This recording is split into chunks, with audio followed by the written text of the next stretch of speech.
La industria cripto es tal vez un poquito más exagerado porque cuando la cosa anda bien, hay una cacería de brujas que no parte en Chile. Acá hay una cacería de brujas que parte de políticos que tienen sus propios intereses. No podemos permitir que exista una tecnología que ponga en jaque, en riesgo, el dólar. Y esto es explícito. ¿Cuál fue el momento más duro que pasaste en Buda? Cuando Buda partió, yo estaba súper endeudado y además la plata que iba a llegar era para sostener un negocio que yo estaba seguro que iba a funcionar en algún momento, pero yo no estaba seguro que iba a funcionar en mi momento. ¿Pasó algún minuto que dijiste, yo me retiro? Pasó un punto cuando Buda ya estaba salvado, dije, bueno, estoy levantando la mano, acá hay un problema grave. ¿Hay algo que supere el blockchain? La inteligencia artificial, sin duda. ¿Tuviste miedo en algún minuto irte preso por esto?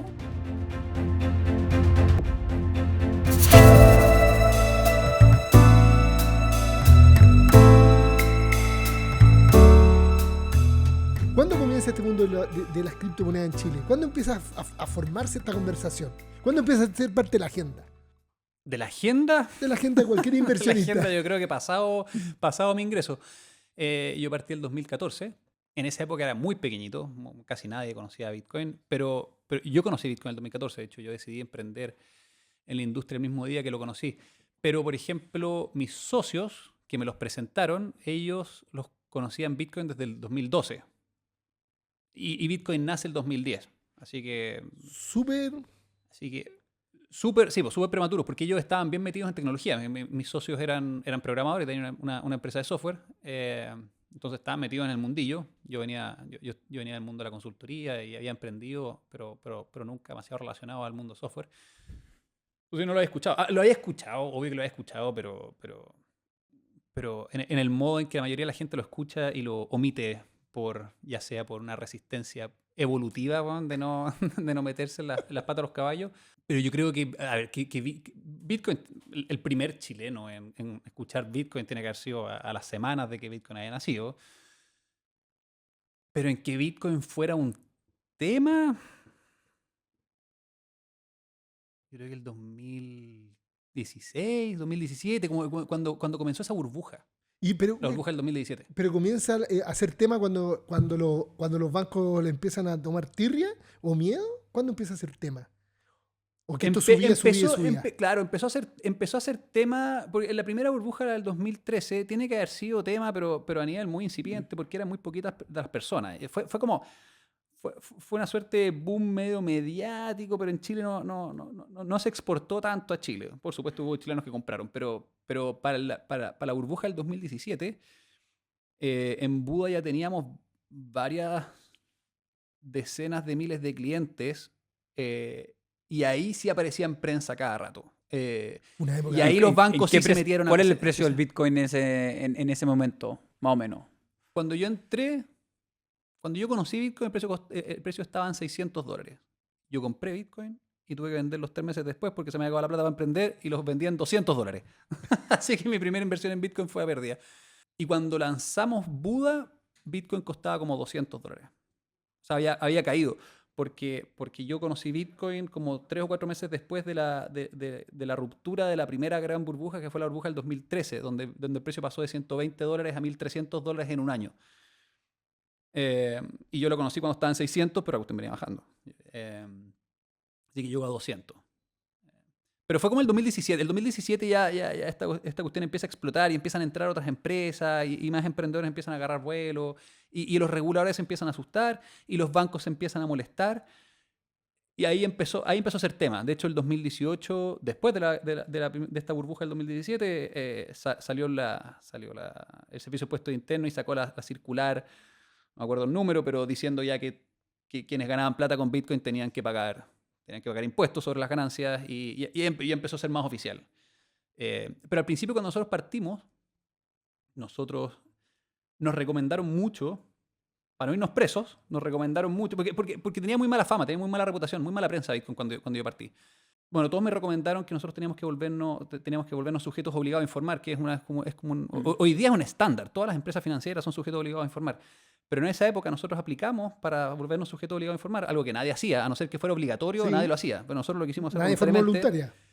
Y nos decían que no, y nos costó mucho rato que el regulador dijera como, Y de hecho, fue porque nosotros tuvimos como advisor a uno de los fundadores de la UAF y armó un mamotreto, un documento donde les dijo, padre, tú estás faltando al espíritu de la UAF por no hacer esto. Ya, bueno, ya, aceptamos. Pero en esa época nadie quería... no era tema, no era tema. ¿Tuviste miedo de en algún minuto irte preso por esto? No tuve miedo, pero sí me advirtieron mucho de cuáles eran las acciones que tenía que tomar para no irme preso. Y habían hartas líneas grises. Por ejemplo, el tema de la captación. Cuando nosotros partimos, no estaba perfectamente claro que lo que nosotros estábamos haciendo no era captación. Hoy día es obvio que no es captación. Hace 11 años atrás, hace 12 años atrás, no era obvio que era captación. ¿Y a qué me refiero? Es... gente transfiere plata a Buda, Buda la custodia por mientras que ellos toman decisiones para hacer A o B. Eso hace 2 años atrás, o sea, yo me junté con una persona que había sido profesor de la Universidad de Chile y que había sido ex superintendente de la Superintendencia de Banco. Y ese personaje me dijo, bueno, ojo con esto, o sea, lo que estáis haciendo, así como lo pensó, dijo, no es captación, pero tenéis que asegurarte de que todos entiendan que no es captación porque, bueno, hay preso si es que esta cuestión se entiende como... Bueno, y así habían varias. ¿Cuál tú dirías que fue el momento más duro que pasaste por Buda? Porque ahora efectivamente yo creo que ya está todo como relativamente... Aguas calmas. Aguas calmas y transparentes ahora en el sentido que todo lo entiende más o menos. Pero ¿cuál fue el momento más duro que pasaste en Buda? Bueno, como todo emprendimiento está lleno de altibajos, pero la industria cripto es tal vez un poquito más exagerado porque cuando la cosa anda bien, por alguna razón no se siente como que ande bien y cuando la cosa anda mal anda pésimo. ¿A qué me refiero? Cuando Buda partió, la industria Bitcoin era ínfima, realmente pequeñita. Yo he contado esto varias veces, pero para que se haga una idea de qué tan pequeña, yo calculé con todas las fuentes que tenía, que no eran muchas, pero al mismo tiempo la industria Bitcoin era muy pequeñita, así que era muy fácil llegar al 100% de los actores relevantes en esa época. Y el mercado de Bitcoin en el 2014, de la compra-venta, yo la estimé como en $5 millones. Y mi modelo de negocios, o sea, se habían comprado y vendido $5 millones en los 12 meses anteriores. Perfecto. A mediados del 2014. ¿Tipo transacciones? Claro, Ya. se habían comprado y vendido $5 millones. Ese era el volumen. Y mi modelo de negocio era cobrar un 1%. Ergo, si hubiese tenido el 100% del mercado, mi negocio habría generado $5.000 al año. Era realmente pequeño. Perdón, $50.000 al año, que era realmente pequeño, que son como $4.500 al mes. Ínfimo, insignificante. Y tenía que lograr el 100%. Obvio. Claro, ese era el potencial. Ese Ese era el potencial. Pero por supuesto que mi tesis no era apuntar al 100%, sino que mi tesis era que esta cuestión creciera exponencialmente, obvio. Pero entonces al principio, yo me acuerdo que a nivel de autoestima era muy peludo defender esta cuestión con inversionistas porque todos los inversionistas te decían que no, pero además había como... Yo estaba en la industria financiera, entonces por supuesto que mis potenciales inversionistas tendían a estar en la banca, corredoras, fondos de inversión y había como cierto tono de qué estupidez estáis haciendo. Y esa cuestión era medio desagradable. Entonces, a nivel de autoestima, eso fue peludo. Después vinieron tiempos muy difíciles. No logramos levantar plata hasta que Corfo nos pasó plata y ahí logramos contratar a un empleado, aceleramos el desarrollo y lanzamos. Corfo nos dio, ¿cuánto es lo que daba? Como 40, 50 palos. Nosotros teníamos que poner la diferencia. Yo estaba súper endeudado. Lanzamos. Por supuesto que lanzamos con 0 clientes y crecía muy lento esta cuestión. Porque la industria era muy pequeña, pero crecíamos realmente lento. Y se nos empezó a acabar la plata. Yo llevábamos como 1 año y medio y literalmente, esto se puede comprobar en las cartolas de banco, literalmente nos quedan 240 lucas cuando nosotros logramos el sí final del último inversionista. Los otros inversionistas que habían dicho que sí era condicionado a que juntáramos toda la ronda, que eran como $300.000. Y para el momento en que llegó la plata, nosotros ya habíamos tenido que pedirle plata, yo le había tenido que pedir plata a mis socios, a su empresa, para poder pagar como la última ronda de sueldo. Entonces, y además la plata que iba a llegar era para sostener un negocio que yo estaba seguro que iba a funcionar en algún momento, pero yo no estaba seguro que iba a funcionar en mi momento. Es como... Del bolsillo. Claro, es como obvio que esta industria va a ser gigante, no me queda ninguna duda, el sistema SWIFT está podrido, la banca quiere algo mejor, pero bueno, el timing, tasa de crecimiento. El timing era tu pregunta. Claro, entonces ese periodo también fue muy peludo. Pero después pasó otro periodo donde los bancos nos cerraron todas las cuentas y ahí empieza a mezclarse con, ya tenéis un negocio formado, teníamos yo creo que más de 100.000 clientes, y todos los bancos nos cierran todas las cuentas al mismo tiempo, a mí y a todos los competidores en Chile en plazo de 2 semanas, y tú tenías una empresa que está generando X, que no era poco, porque esto fue ya, o sea, yo ya estaba feliz con mi emprendimiento, y pasamos a generar 0. Pasamos de X a X por 0. O sea, nosotros tuvimos que devolver toda la plata a los clientes y la empresa operacionalmente cerró durante un periodo hasta que nosotros logramos que las cuentas se reabrieran por obligación. ¿Qué año fue? Esto fue el 2018. Y ese periodo también fue insoportable porque coincidió con que yo me había recién casado y nacía mi hija y fue como... Y había problemas de plata. Claro, pero ahí ya se mezclan cosas que son como más personales. No es estrictamente que el negocio es difícil. Pero claro, como tú dijiste, hoy día Buda ya es una empresa que está regulada, no hay ni una duda, tenemos muy buenas relaciones con los bancos. ¿Pasó algún minuto que dijiste, yo me retiro?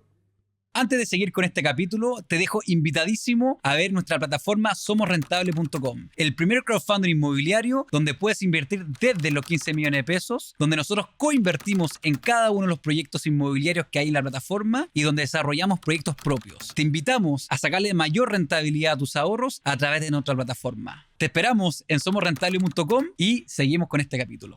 Pasó un punto cuando Buda ya estaba salvado que yo conversé con mis accionistas y yo les dije, no les dije yo estoy listo, pero se entendió como que yo estaba listo y en el fondo estaba diciendo estoy quemado. Y mis accionistas fueron extraordinarios. Como que esperé ese momento, esperé que Buda ya no estuviera muerto y cuando ya supe que la cuestión no estaba muerta, dije, bueno, o sea, estoy levantando la mano, acá hay un problema grave. Diciendo estoy reventado. Sí, claro, diciendo ¿Por un tema emocional o un tema que ya no aguantáis más golpe ya? Puta, es una mezcla de todo. Por el lado bueno, yo nunca dejé de creer en el negocio. Eso fue extraordinario. Porque si además dejáis de creer en el negocio, me imagino que se va a volver insoportable. Yo nunca dejé de creer en el negocio. Pero eran tantas patadas, una tras otra. Habían tan poquitos dulces. Y puta, a tu alrededor el mundo es mucho menos grave. Como que todos tus compañeros tienen un sueldo fijo. Aparte yo tenía una buena carrera y era relativamente clear. Entonces mi perspectiva en el mundo privado no era tan mala, o sea, fuera de Buda. Pero sí, es la sumatoria de canillazos y ver poquitos dulces. Pero ahí el directorio fue extraordinario conmigo y básicamente me dijo, compadre, ¿qué quería hacer? Bueno, tómatelo con calma. También hay un elemento como de autopresión inmenso. Y ahí lo que yo noté en el directorio es que el directorio esperaba menos de mí de lo que yo creí que el directorio esperaba de mí. Entonces, mi reventón fue casi como contra el directorio. Y el directorio fue como... Jamás te hemos apretado. Claro, así como, compadre, Claro. ¿Qué te pasa? Claro, así como Sí. relájate, cálmate. Como, ¿qué querías hacer? ¿Querías tomarte vacaciones? Tómate vacaciones. Y eso fue espectacular. ¿Cuánto tiempo pasó hasta ese punto? Como 6 años. Impresionante. 6 años intensos. 6 años, claro, 6 años después de los cierre de las cuentas, demandas, ¿A qué nivel de intensidad? varias reducciones de equipo por razones que son como completamente exógenas a mí. En Buda hemos tenido varias reducciones de equipo porque el mercado revienta, porque por las cierres de cuentas. El 2018 nos cerraron las cuentas. Buda tenía operaciones en 3 países. Chile, Colombia y Perú. Chile era como el 60%, 70%, Colombia era el 25% y Perú era el 5%. Y nos cerraron las cuentas, todas las cuentas de Buda en mayo, las de Chile, y en junio las de Colombia. Wow.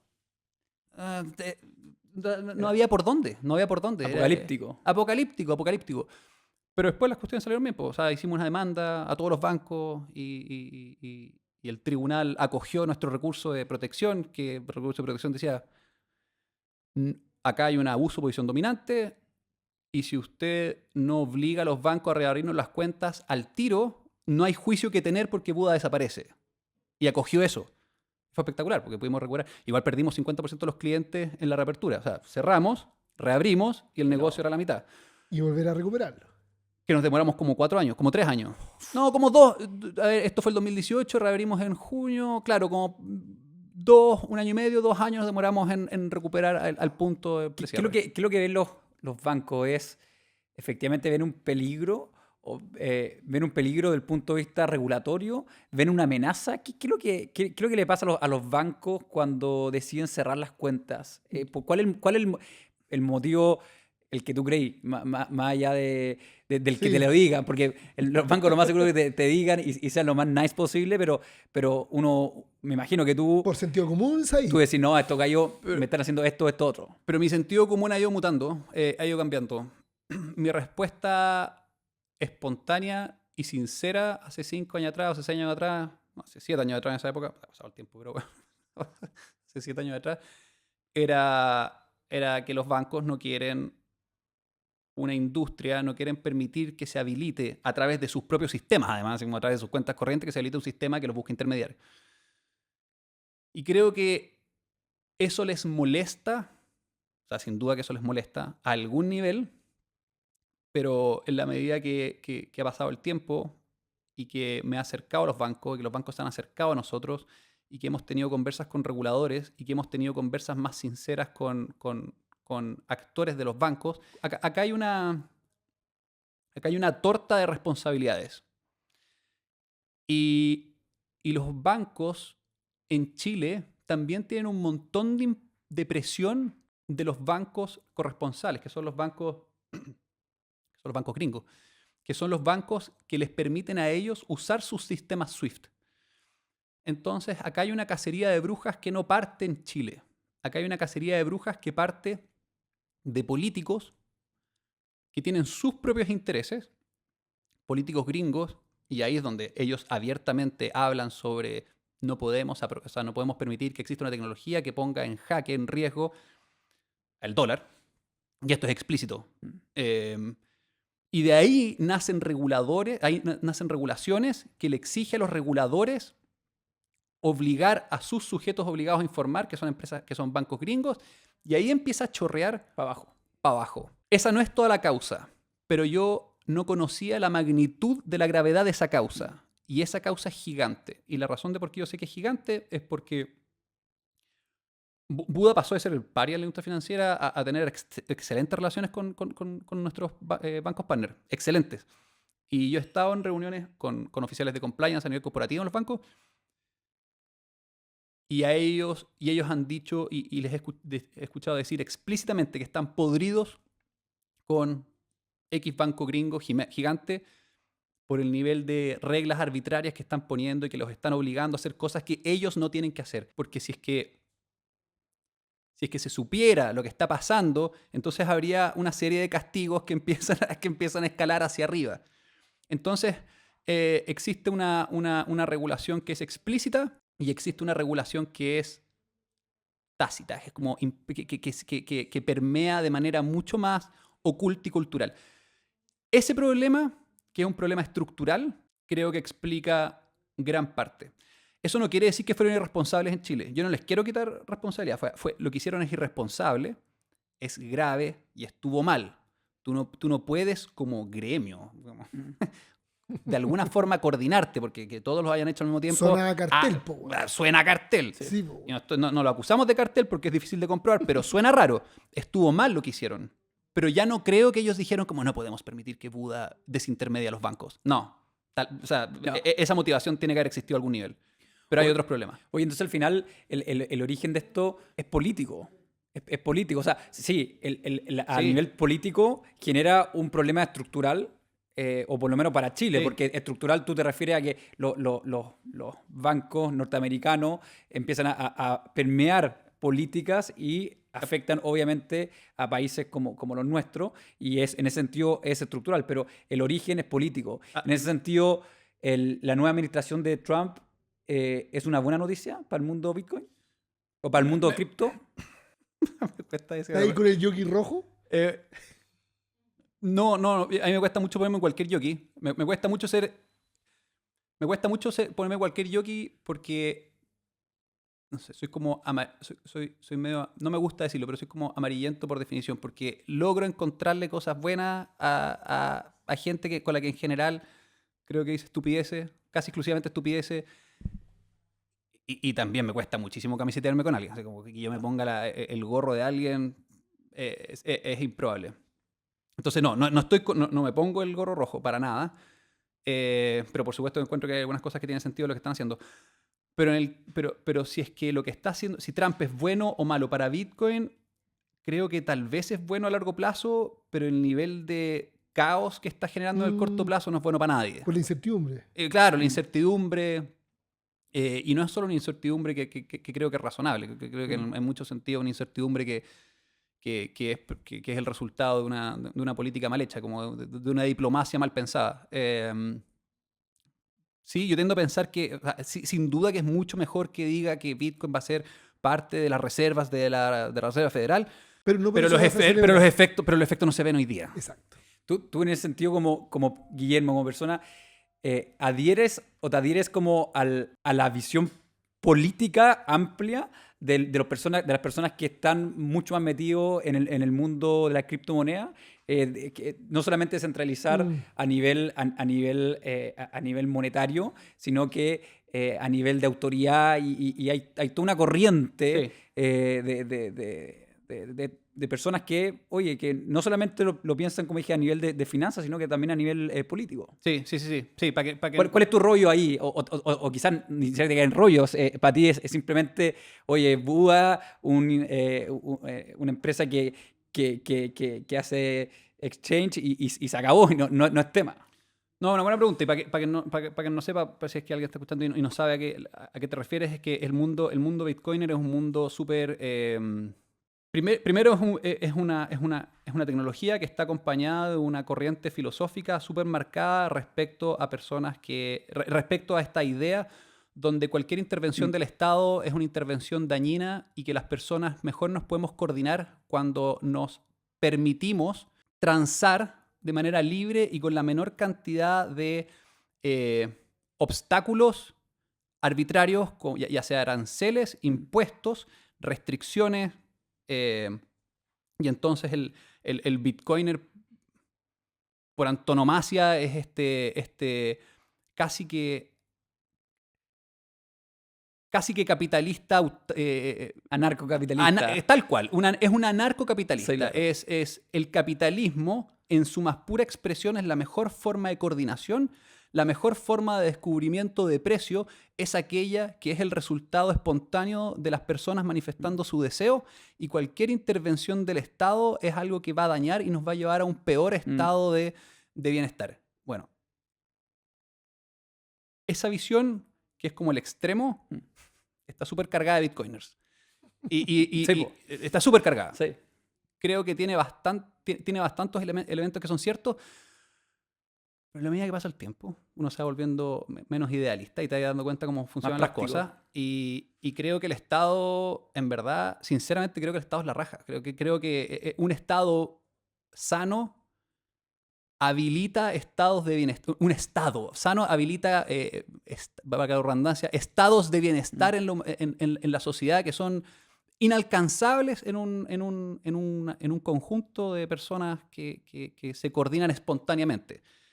Creo que los humanos estamos llenos de bugs, como de sesgos y de limitaciones, como nuestra incapacidad de ahorrar, nuestra incapacidad de traer al presente el bienestar futuro, nuestra incapacidad de controlar nuestros impulsos, nuestra idea de que la corriente de pensamiento que estamos teniendo en este instante es la mejor representación de la realidad, aun cuando todas nuestras vidas nos han demostrado que si sentimos algo con mucha fuerza, probablemente esa fuerza se va a diluir si es que esperamos un ratito, así como cuando estamos enojados y sentimos que te tengo que decir esto, pero si es que me obligáis a quedarme tranquilo durante 2 horas y media, probablemente la gravedad de lo que te voy a decir va a reducirse. Bueno, como todos esos sesgos que tenemos en la cabeza que nos hacen estar seguros de que lo que estamos haciendo ahora es la mejor decisión y que toda nuestra vida nos comprueba de que eso no es así,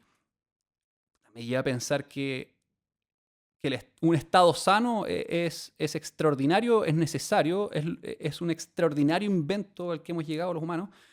Entonces, no soy así de extremo, pero de que se nos pasó el tejo completamente con la cantidad de regulación, sin duda.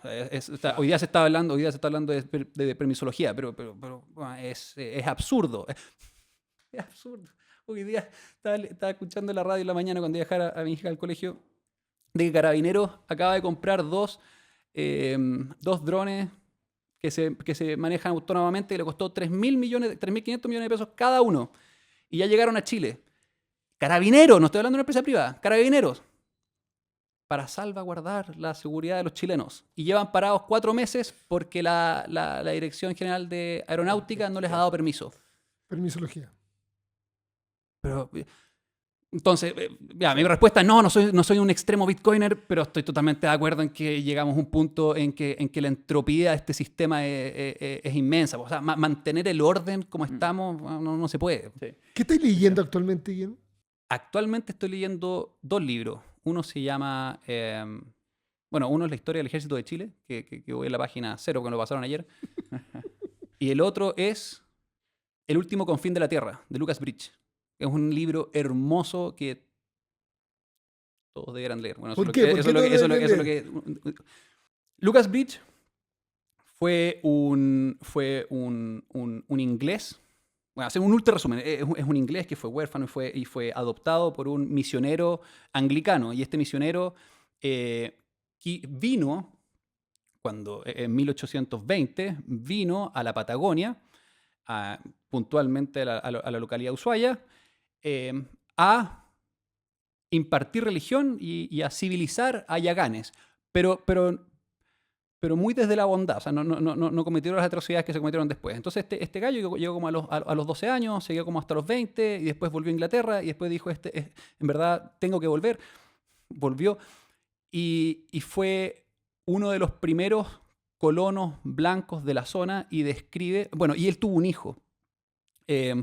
Lucas Bridge es el hijo, que es el que escribe este libro, y habla sobre cómo era la vida en esa época siendo colonos en una tierra repleta de onas, yaganes, Selknam, Cahuéscar. Y en el libro te cuentan cómo hasta hace muy poco en Chile, una zona que hoy día casi no tiene seres humanos, que es la isla grande Tierra del Fuego, prácticamente no hay seres humanos. O sea, esa tierra está desolada. Estaba repleta de indígenas, de al menos 7 u 8 culturas distintas que tenían sus propios idiomas, sus propias formas de cazar. Y esto hasta hace muy poco. Y los exterminamos a todos. Los matamos a todos. No quedan. Quedan, no sé si quedan 3 o 4 yaganes directos que hablan el idioma y tienen 80 años y van a morir. Sí, porque para mí es interesante lo que está leyendo, y cómo lo llevaste a la conversación es por lo que lo mueve, lo moviliza. Nosotros estamos preparados para una conversación de emprendimiento, Buda, que es lo que está, pero tenía un tema reflexivo muy potente, Juan. Sí, es maravilloso ese libro. Ese libro es precioso. Ese libro es realmente hermoso y algo extraordinario. Darwin, cuando pasó por Chile, en el Beagle, describió a los indígenas como el eslabón perdido. O sea, Sí. infrahumanos. Y puedo entender por qué llegó a esa conclusión, porque no interactuó con ellos y porque se veían realmente... O sea, no ocupaban ni ropa. Ni ropa, lo que habla sobre nuestra capacidad de adaptación, porque bueno, a mí me sacáis el polerón y muero de frío en 35 minutos. Pero Lucas Bridge, el papá, Thomas Bridge, hizo el primer, y hasta donde se sabe, el único registro de todas las palabras. Hizo un diccionario yagán, y el diccionario tiene 30.000 palabras que él pudo rescatar en su vida sin ser yagán. O sea, probablemente hay más. Él rescató 30.000 palabras. Piensen ustedes ahora cuántas palabras usa el chileno promedio en su día a día. Uy, no sé. 1.000, 3.000, 2.000, por ahí. pero con suerte. Sí. Y acá tenían 30.000, estos mismos personajes que desde afuera, sin entrar en la intimidad, desde afuera, tú veis como infrahumano. Bueno, todo esto saca en el libro, es maravilloso. Qué bueno. Oye, y pasaste rápidamente ahí por mencionarte a tu hija. ¿Cuál ha sido la función o cuál ha sido el valor de la familia en este camino que no ha sido corto? No ha sido corto, no ha sido fácil. Yo diría que de las historias de emprendimiento que le ha pegado y le han pegado gallos grandes, que te pegue la banca, es duro, es duro. Entonces, ¿cuál ha sido la función o el valor de la familia en tu caso? Me encantan. O sea, esas dos chicas, esas dos enanas me fascinan. Tuvimos mucha suerte con mi señora, porque siempre decimos que tuvimos como guaguas tutoriales. ¿Fáciles? Fáciles de llevar, súper sanas. Es algo como que siempre he escuchado cuando chico y ahora que eres papá te das cuenta Lo de lo valoráis. importante. Bueno, Es que realmente sana, impresionante. ¿no? Es lo único que importa, que sean sanos. Bueno, todo lo que importa. Bueno, son súper sanas. Son muy buena onda. Eso es extraordinario. Te da perspectiva. Y a mí, yo tuve un evento que no se me olvida nunca y espero que nunca se me olvide cuando estaba trabajando, que me dio como que fue una cachetada de realidad y marcó el comienzo de de mi versión obsesa con el emprendimiento y casi que unifuncional, yo soy súper monotemático, que fue que es mi segunda hija, estábamos viviendo en Maitencillo, esto en la pandemia, mi segunda hija, no me acuerdo, cuando tenía 3 o 4 meses, y bueno, las guaguas cuando nacen no toman agua. Entonces un día la vi tomar agua y le dije a mi señora, ¿está tomando agua? Y me miró y me dijo, hace 2 meses, weón. Y fue muy desilusionante, fue muy triste. ¿Qué te pasó ahí? Te sentís como las pelotas, porque el emprendimiento es peludo per se, porque tenéis muchas necesidades, como muchas manos que se están levantando y tenéis que atenderlas a todas. Y siempre, y si queréis ser, y siempre estáis como intentando hacerlo bien, pues si querías hacerlo bien con tu señora, querías hacerlo bien con tu familia, querías hacerlo bien con la pega, querías hacerlo bien con el deporte. Y yo me acuerdo de esa época, yo sentía que lo estaba haciendo bien, como que, bueno, ya, la estáis surfeando. Pero no estáis surfeando, pues, weón. Uno no sabía que tu hija estaba tomando agua hace 2 meses, así como, estáis haciendo pésimo. Bueno, obvio que se entiende tampoco, pero la familia como que es como ese cabo de la tierra, po, que no me lo dan otras cosas, no me lo dan mis amigos, no me lo dan mi señora, como son adultos, como que puedo enfocarme estrictamente en lo mío y hacer lo mío y solo lo mío y, bueno, y pega. Pero los niños chicos no. Chicos, ¿A ti te ha fíjate, pasado ese minuto? ¿Cachetazo de realidad? ¿Debe faltar a la familia o no estar cumpliendo? Sí, pero más suave. Más suave y quizás más seguido. Lo bueno cuando te llega un cachetazo fuerte es que te pega, te pega de una y uno quizás cae rápidamente. Pero mirando hacia atrás, me voy dando cuenta que efectivamente fueron varios los que en su conjunto sumarían uno y me han hecho obviamente cambiar. Yo tengo un episodio que no me lo llevo, no lo logro superar. No estaba preparado para venir a conversar esto porque no veníamos a hablar de esto. Pero yo veo fotos de mi hija, de la Estela, en la pandemia y veo y busco y no logro acordarme esa época. Terrible. No me acuerdo de los momentos, no me acuerdo de las situaciones, no me acuerdo de haber estado con ella, no me acuerdo de un periodo que debe haber sido un año y no me lo borro. brutal. También me ha pasado Brutal. con periodos más cortos, pero sí me ha pasado. Brutal. Sí. No hay nada que supere un dolor así. Sí, Nada. estoy totalmente de acuerdo. Es brutal. Oye, y vámonos, ya vimos la parte, no sé si la parte negativa, sino que la parte, yo diría, de esfuerzo, todo lo que te costó llegar hasta donde estás hoy. Pero también hay una parte, me imagino, que es muy entretenida y que tiene que ver con el... Y es lo que uno siempre dice. Me hubiese encantado haber conocido el Bitcoin en el 2014. ¿Cómo fue en tu caso?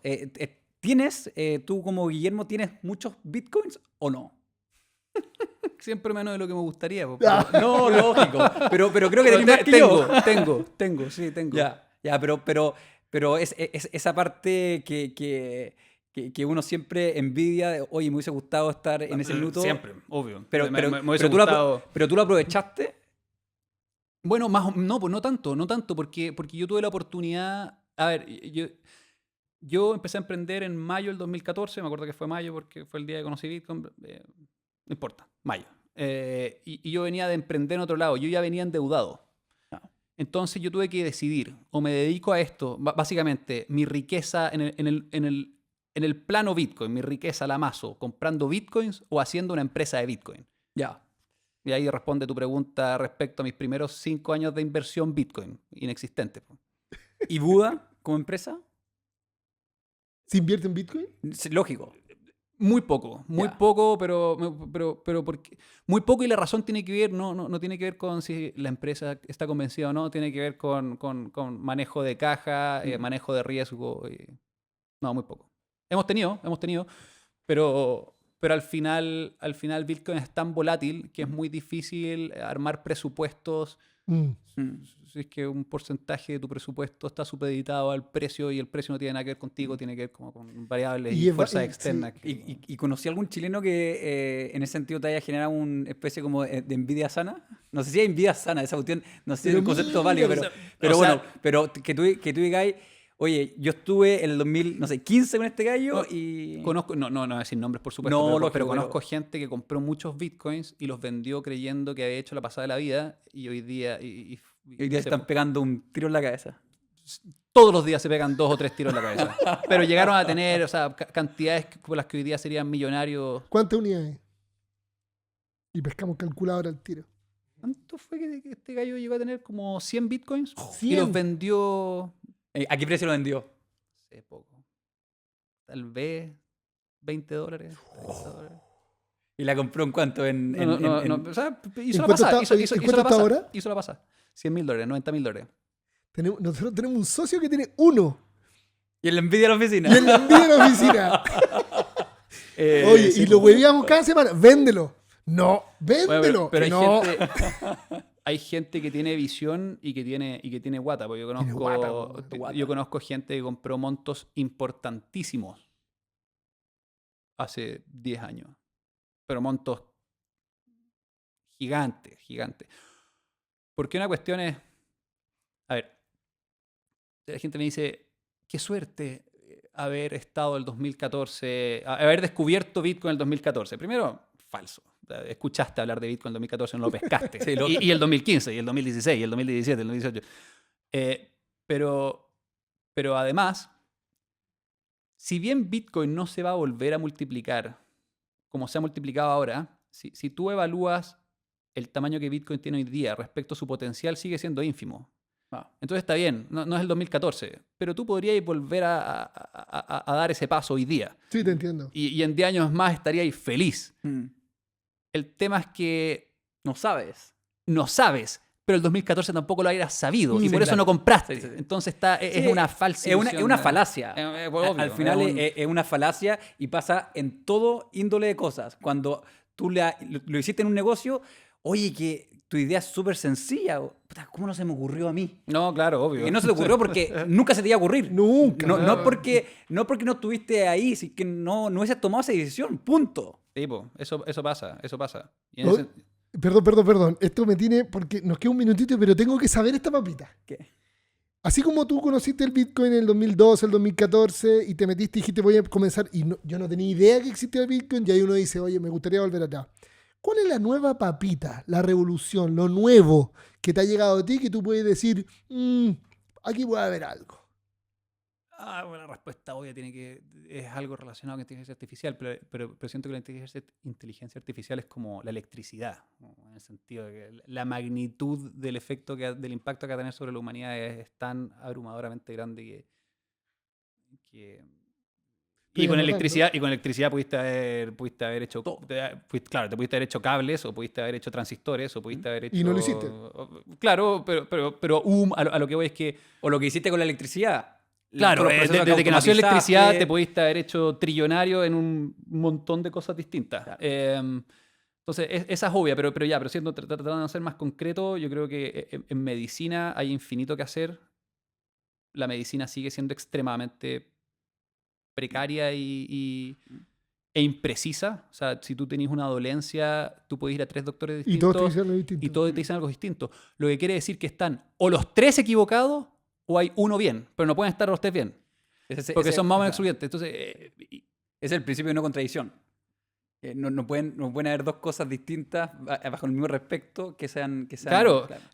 Y el hecho, y eso es nada más común, pues Eso es lógica pura en todo claro, caso. y pediste una segunda opinión, es como un comentario obvio, Sí. pero estamos en 2025 Exacto. y es, bueno, yo creo que en medicina, el mix medicina e inteligencia artificial nos va a traer una infinidad de sorpresas.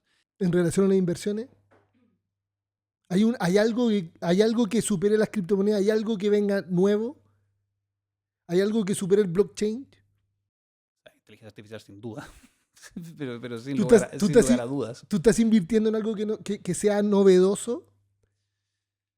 A ver, yo estoy extremadamente apalancado en Bitcoin, pero irresponsablemente apalancado en Bitcoin. muy sobre el 90% de mi patrimonio Bitcoin. depende de Bitcoin de una u otra manera, ya sea directa o indirectamente. No es una recomendación de inversión, es una pésima decisión, no se lo recomiendo a nadie. Cero Es lo- diversificación. Es lo que hago yo. Pero si tuviera que hacer otra cosa, bueno, yo creo que sinceramente que este es un momento muy difícil para invertir y yo creo que existe una probabilidad alta de que nos encontremos con una crisis como no hemos visto en mucho tiempo. No sé si va a suceder, pero me parece muy, muy extraño todo lo que está sucediendo, lo que viene, no por ahora por Trump solamente, ¿eh? O sea, para mí Trump es como una astilla, es una molestia. Pero este orden mundial y económico que llevamos y que traemos y que tuvo un primer remesón para la crisis de hace 2 años atrás, 3 años atrás, pero como que no se resolvió. No es de estas crisis, no fue como la crisis del 2008, donde puta, el mundo, las bolsas cayeron 50% y pasamos 2 años de mucho sufrimiento, pero fue como un terremoto que hizo que las placas se reordenaran. Acá yo siento que como que un temblor y sigue habiendo muchísima Falta el tensión. terremoto, decís tú. Falta un terremoto, totalmente falta un terremoto. Estamos sin duda que falta un terremoto. No sé si va a llegar el terremoto ahora. Este es el podcast optimista de la semana. No, pero entiendo. Falta el terremoto. Tú decís que esta crisis arancelaria está recién... Se viene un cambio mundial. Pero la crisis arancelaria no es la causa, No. en ningún caso. crees Es en el mejor de los casos un síntoma. O sea, va a caer, el dólar puede desmoronarse y dejar de ser este gran... Va a suceder durante este siglo, sin duda. La pregunta ¿Sin es, duda? Durante este siglo.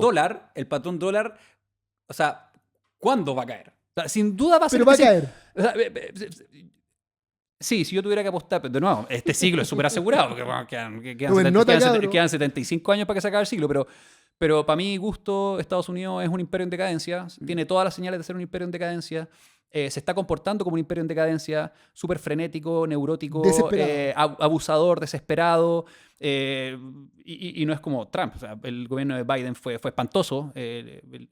Tú miráis como estas condiciones medias seniles de Biden y después leíais estos emperadores romanos como de la peor época romana.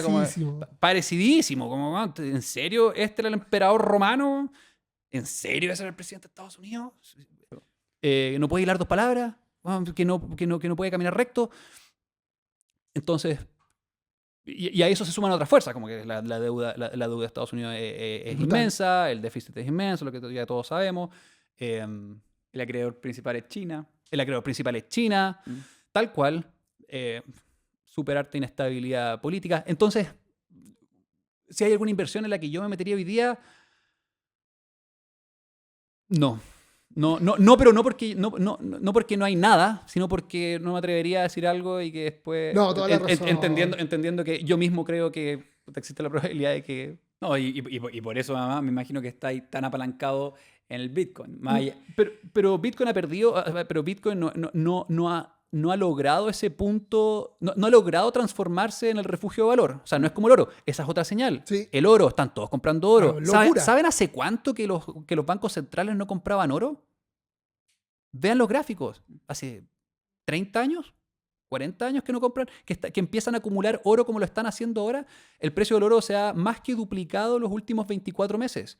Vean el precio del oro. El precio del oro estaba estancado. Sí. Llevaba muchísimo tiempo estancado. Warren Buffett está sentado sobre una pirámide de plata, de cash. ¿Por qué hay que tener cash? ¿Cuál es el sentido de tener cash? Puta, algo intuirá que todo va a caer de precio y todo va a perder valor respecto al dólar y bueno, vaya a salir a comprar dólares. O sea, vaya a salir a comprar con dólares, perdón.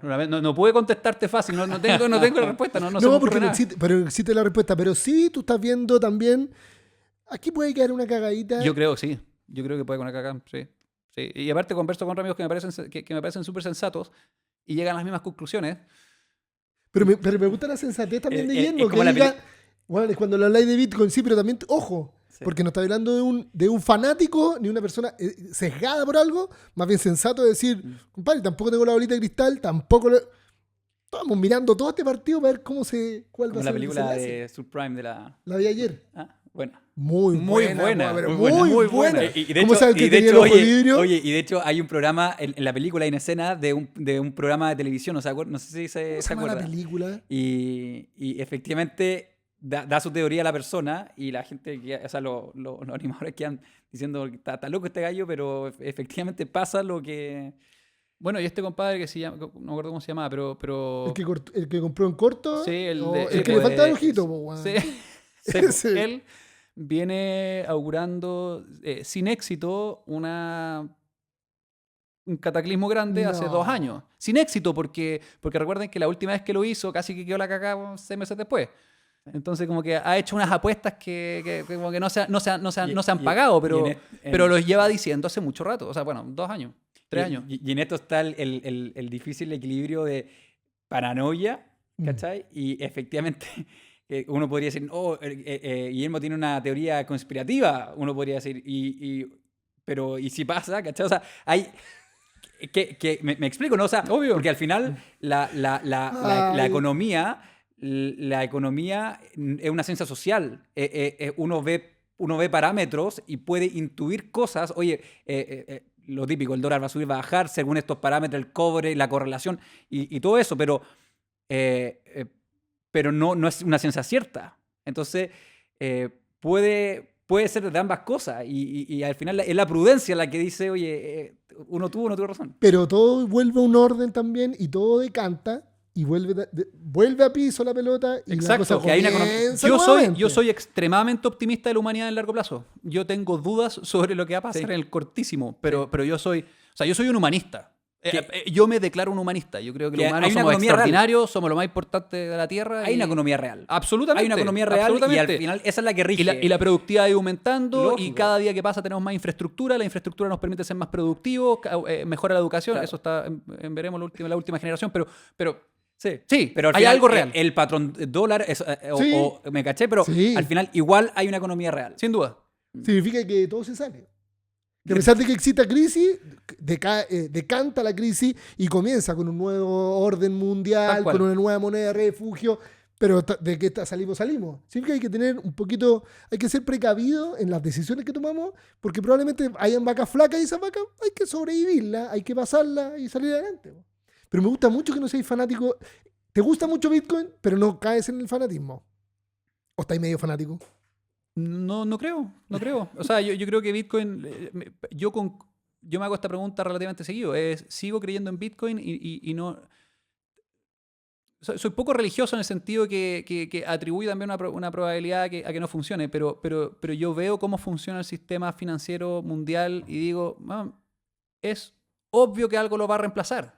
Es obvio que algo lo va a reemplazar. Algo lo tiene que reemplazar. Es muy malo. Lo que hay es muy malo. Es penca. Es lento, es caro, es arbitrario. Se usa como una herramienta de coerción. Los gringos usan al dólar y al sistema SWIFT como una herramienta de coerción. Cuando los gringos quieren desincentivar a un país a hacer algo, lo primero que hacen es amenazarlo o cortarle el acceso a SWIFT. Bueno, la gente se aburre de eso. Los países se aburren de eso. Buscan alternativas. Entonces, ¿qué? ¿La nueva alternativa va a ser un nuevo SWIFT, pero ahora controlado por los chinos? Puta, lo dudo. Puede ser, pero lo encuentro improbable. Buenísimo. Me encanta.